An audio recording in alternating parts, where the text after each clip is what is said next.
In this video, Douglas Murray shares some thoughts on the enormous shift that President Trump just shared in his perspective on the whole, completely overhauling his whole view and approach on the issue of terrorism, Palestinian terrorism, Gaza, etc. As always, he's clear, he's on point. And in this video specifically, I would say there are really two very big, very important issues that he gets at. And both of them are very inconvenient truths. Both of them are things that anyone paying attention can clearly see are a simple matter of fact, but no one wants to talk about them because they're not convenient for the narrative. But they are what they are, and as always, Douglas just says it how it is. Let's have a listen.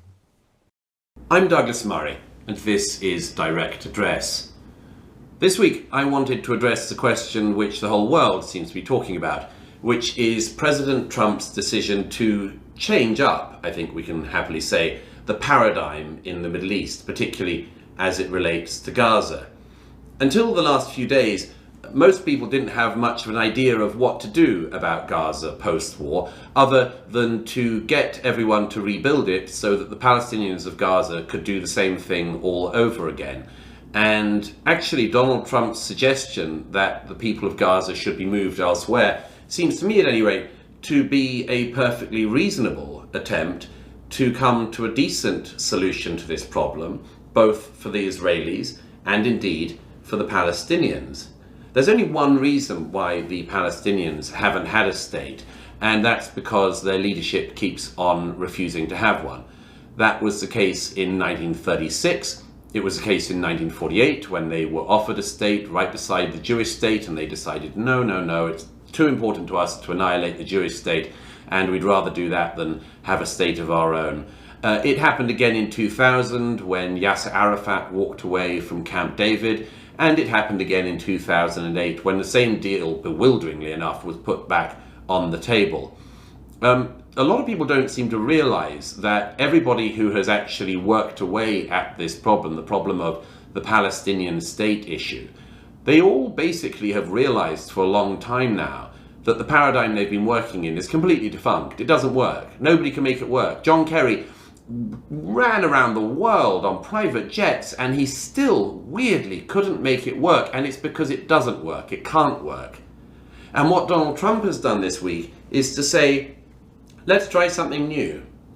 And if anyone thinks that that's surprising, let me quote one of Trump's predecessors, President Clinton, who just 2 months ago in an interview talked about the time he tried to give the Palestinians another state and agree to another state for the Palestinians, and they walked away. This is what Bill Clinton said in December. He said, Yasser Arafat, the head of the PLO, walked away from a Palestinian state with a capital in East Jerusalem and 96% of the West Bank.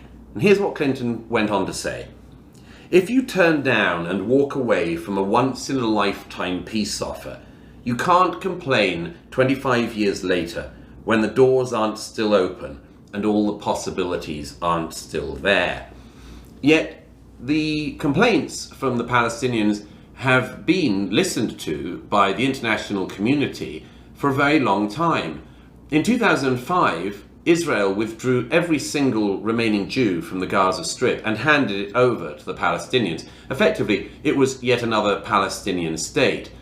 And the Palestinians of Gaza could have done an awful lot of things with that beautiful bit of territory, with that amazing strip of land. But they decided to vote in a terrorist group, Hamas. And Hamas and Islamic Jihad and other charming jihadist groups decided to spend their time and our money waging war on Israel. And they did that pretty much from the time that the Israelis withdrew. They started firing rockets into their neighbors from the very moment that Israel withdrew, and they started war after war. There have been wars from Gaza in 2008, 2012, 2014, 2021, and of course then on October 7th, 2023, Hamas led an invasion, an attempted annihilationist invasion of the State of Israel. And all these months later, there is something that should be said with some clarity, which is, you lost. You lost. Hamas, you lost. Gazans, you lost. You voted in a terrorist group, and you seem, as far as we can tell, to approve of the motives of that terrorist group and its ambitions. If there are any moderate Gazans out there, this would be a great time to speak up. But from the video footage we see and from the testimony of hostages, not least female hostages who've returned from Gaza back to Israel in the last year, seems that the population of Gaza is quite as radicalized as the people who rule them. So it's not obvious that after starting this war and losing it, the people of Gaza should simply get yet more international funding to do the same thing all over again. That was, until this week, about the only plan on the table, that American taxpayers, European taxpayers, British taxpayers, Irish taxpayers, of course, everyone around the region in the Middle East should pour money into Gaza to give the Gazans another opportunity to make sure they steal money, like all the leadership of Hamas did, who all became billionaires, of course, continue working with their underground tunnel networks, and then launch at some point in the coming years yet another war on Israel. That was about the only plan on the table until this week. And Trump has now completely opened this question up. He's completely changed the political landscape on this by saying that actually the Gaza is not livable. I've seen that with my own eyes.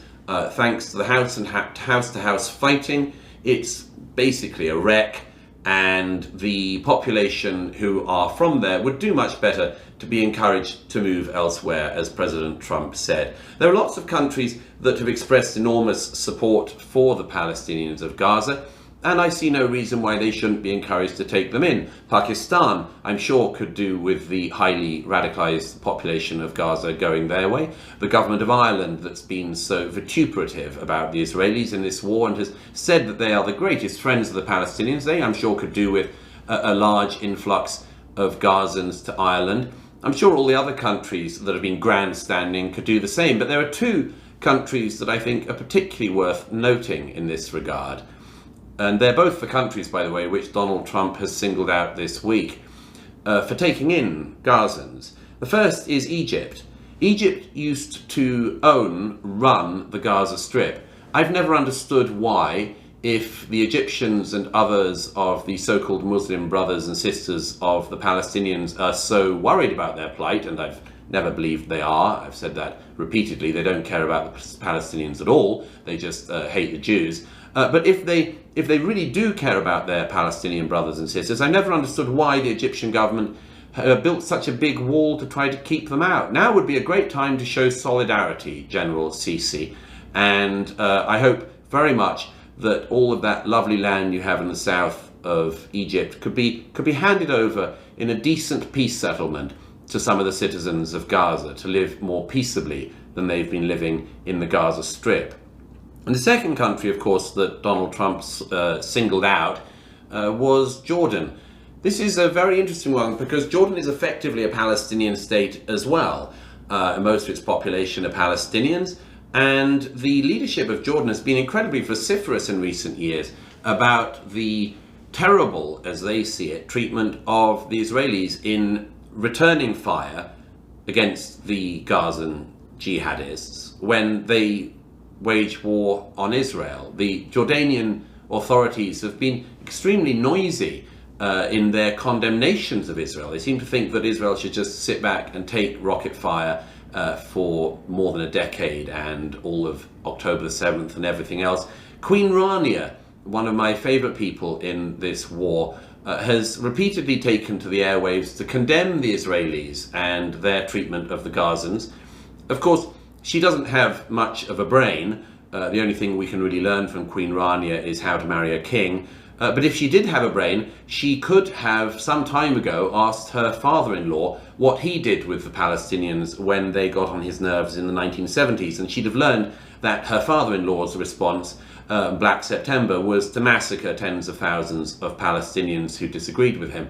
So now is a great time for Jordan to step up. If Queen Rania and the other leaders like Erdogan in the region who have been berating Israel for the crime of self-defense, if they really care about the Gazans, now is the time to step up. Ask them into your countries, do the right thing. The world should be watching. And as he often does, Douglas Murray just shares some very simple, honestly obvious and plain to see, inconvenient truths. And I think there are two things really that stand out, two important things that he really got at here. One is the Palestinians do not want a state alongside Israel. It's a lie. It's clearly a lie, right? Bill Clinton said something like the only time Yasser Arafat ever didn't tell him the truth was when he said he was going to accept the deal. You know, from the... And you hear the deal that President Clinton negotiated for Yasser Arafat, for the Palestinians, and they gave that up, and they continued to reject every single offer, every single thing that was ever negotiated. They never wanted a state alongside Israel. They don't want a state alongside Israel. They want one thing, and they're telling us what they want. From the river to the sea. They want ethnic cleansing of Jews from the Middle East. They want a Middle East that has 0 Jews left in it, God forbid. They want from the river to the sea. They don't want... They want a Palestinian state, but they don't want a Palestinian state alongside Israel. They want a Palestinian state from the river to the sea, and they want to get rid of every single Jew. And they're saying it, they're telling us that, they're rejecting everything, and somehow, you know, as we so often do, we, being, you know, the corporate media of the West and such a huge part of the, you know, the political class, etc., we know what they really want. They're telling us what they want, they're showing us what they want, but we know better than them what they really want. They're telling us from the river to the sea, Palestine will be free of Jews. That's not really what they mean. They continue to reject every offer. Not really. That's not really what they mean. They really meant to accept it. We just, who knows what, you know, the things they come up with. But anybody who's paying any sort of attention and has just a basic level of intellectual honesty can see very clearly they do not want a Palestinian state alongside the state of Israel. Period. They don't want one. So anyone who's trying to work towards one is working towards something on behalf of a people who don't want it. Clearly they don't want it. They've sabotaged it and worked against it and rejected it every step of the way. That's one big, glaring, inconvenient truth that you can't deny if your eyes are open. And the second one is, as much as everybody, all of the other Middle Eastern countries, Egypt and Jordan and all of the compassionate, virtuous people in the West are so concerned about the welfare and the safety of the poor Palestinians, and Israel has to stop being so mean to the poor Palestinians. When push comes to shove, when there are things that could be done to actually change the trajectory for the quality of life for the Palestinians, not a single one of those entities is interested in lifting a finger to actually do anything practical about it. No one is interested in absorbing Palestinian refugees, who've, you know, the only multi-generational refugee population in the world ever in the history in modern history. They're children, the grandchildren of refugees, and everybody's so concerned about them. Many of them are desperate to leave. Number one, Hamas won't let them leave. Second of all, nobody wants to offer them refuge. Nobody wants to absorb them. Nobody wants to let them in. Egypt, who's so concerned about the plight of the poor Palestinians, literally borders on Gaza. They have a massive wall. If anybody dares try to cross from Gaza into Egypt, they'll be shot on sight by the Egyptian military. Jordan is already a majority Palestinian country. They won't take a single additional Palestinian into their country. Nobody wants to do anything about it. Everybody just wants to virtue signal. Everybody wants to, the politicians want to send the money of the taxpayers. I mean, I'm sure that if you asked any of the politicians to send a personal check, that would be a whole different story, because it's easy to send money, to support terrorism when it's the taxpayers' monies you're sending. That's a whole separate conversation. Everybody just wants Israel to be stuck in this existential threat. Everyone wants Israel to continue sacrificing its people. Everyone wants Israel to continue living in a state that no other country would ever accept, being under constant threat of terrorism. And not just constant threat, but continuously being victims of terrorism, allowing its people to be killed again and again and again and again and again. And everybody just wants Israel to sit there and accept it and take it.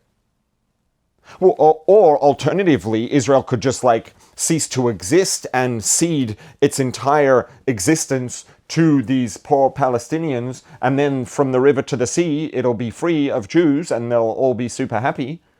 Sorry. No. Now, everybody who's sitting around the world concerned about the Palestinians, who just want Israel to make it their problem, and when any other viable solution comes up, any actual viable solution comes up, well, no, that's mean, that's not fair. How can you expect that of Egypt? How can you expect that of Jordan? How can you expect that of anyone else? You could expect that and more of Israel. All the people who claim to be concerned about the Palestinians, they care so little about the actual welfare of the Palestinians. They couldn't possibly care less than they already do, even if they tried to. Because the amount that they care is zero. What they care about is virtue signaling. The politicians care about getting votes. People care about making it Israel's problem. But when it comes to things that anyone other than Israel could do, contributions anyone other than Israel could make to actually changing the trajectory forward in terms of quality of life for the Palestinians, no one's prepared to do a single thing about it. What does that tell you? It tells you that they don't care. They don't care. None of the people who claim just about 99 point however much percent of the people who claim to care about the well-being of Palestinians couldn't care less than they already do, even if they try to, because there isn't less than the amount that they care that is possible, because they care zero. They just want to make it Israel's problem. They want to signal their virtue.